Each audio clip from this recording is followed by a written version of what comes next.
have this area in the front of my house that I want to beautify, but I've got a clean out valve that I kind of want to cover up. So I grabbed a bowl from the Dollar Tree and put it over to make sure it fits. Then I went to Home Depot and grabbed some spray foam.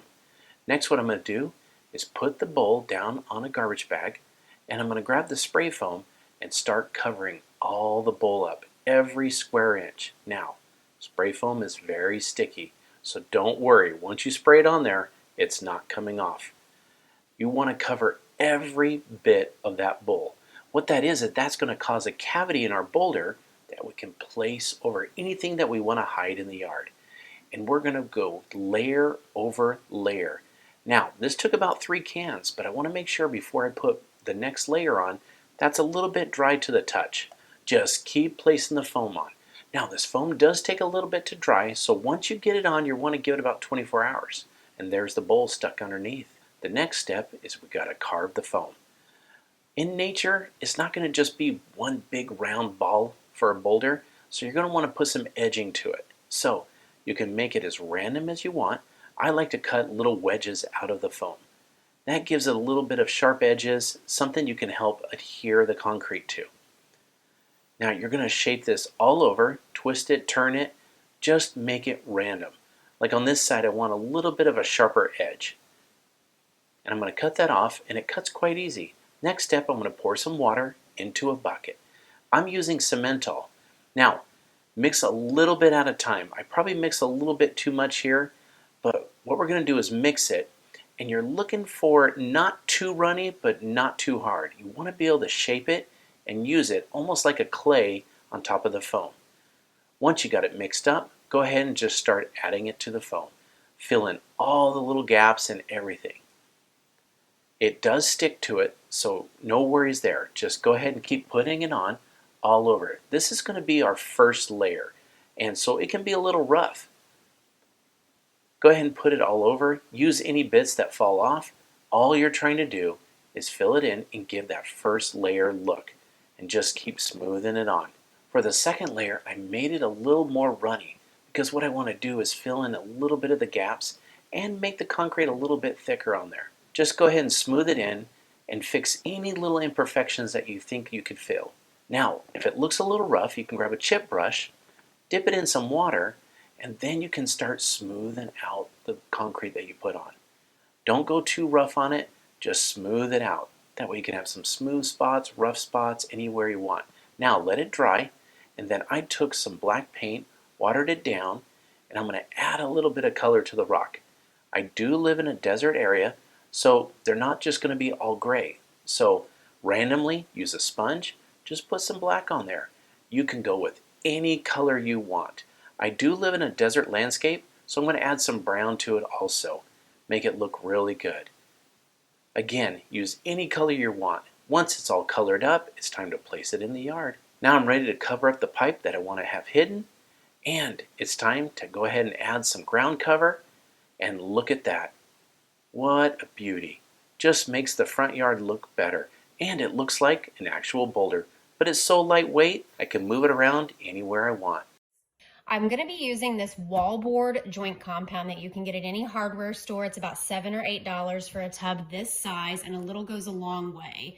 And so you can see it goes on really easily. And so almost like you're icing a cake, just move it all the way around the surface and coat it. Try not to get it too thick or it will take it a lot longer to dry. So we've worked this all the way around, and I'm just going back and smoothing it a little.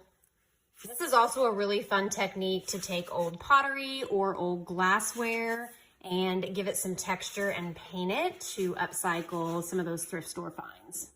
Now that the joint compound is dry, you can see here that really all that is doing is it's adding some texture, and depending on the color of the planter that you're using, it's making it a lighter color underneath. And so I'm going to be using a caulking gun and this liquid nails Fuse It. This stuff is great because it bonds to a variety of different surfaces and it is tolerant to the weather. So all I'm gonna do is take the caulking gun and put little dots of the glue in random spots all over the surface. It can be a little, it can be a lot. It does not matter if it's messy. This stuff is really sticky and can be kind of hard to work with. I'm gonna be going and putting mine in kind of sporadic places, but eventually I want this thing pretty well covered. Some other options for this would be to use the preformed rock backsplash tile sheets that they sell at department stores, but they do get kind of pricey if you're doing a bigger pot, which is why I opted just to use rocks that came out of my driveway for free. And so I'm just placing these on here, and I'll continue that process all the way over until these are filled. So here it is, fully covered. You guys can see that it takes a lot of time to get these attached, but this is kind of the look that you're going for. It's okay if you have some gaps here because you'll be filling those in, and you're also going to be covering up all of this adhesive, so don't worry about it looking messy. And I'm gonna cover that with this pre-mixed adhesive and grout that I got at the hardware store. Here's what the pre-mixed grout looks like when you open it. This one actually serves as an adhesive as well. So in theory, you could have used this for the base. I just opted for something else with a little more texture. And so there's really no right or wrong way to do it. I'm just kind of slathering that on and pushing that really deep down into the cracks and filling in all of those gaps. I'm gonna work in sections here a little bit. You can wear gloves if you don't like the texture of this on your hands, but you wanna make sure that you're shoving it down into those cracks and crevices because you do want some of that rock to be exposed once you're done. So you don't want it all to just sit there on the top. So once you get a good layer all the way around, go back in and make sure that you're filling in any of the gaps or the exposed adhesive. And you'll want to kind of round out your edge too to make it a little bit more like a pot, and get a little bit down into the inside there so that when you do have your plants in there, that gray isn't showing through as much. Now that the planter's fully covered, it's time to take it outside and wipe off some of that excess grout. So here I'm just using warm water in a bucket and a sponge, and I'm wiping all the way around the surface to get as much of that excess grout off as I can.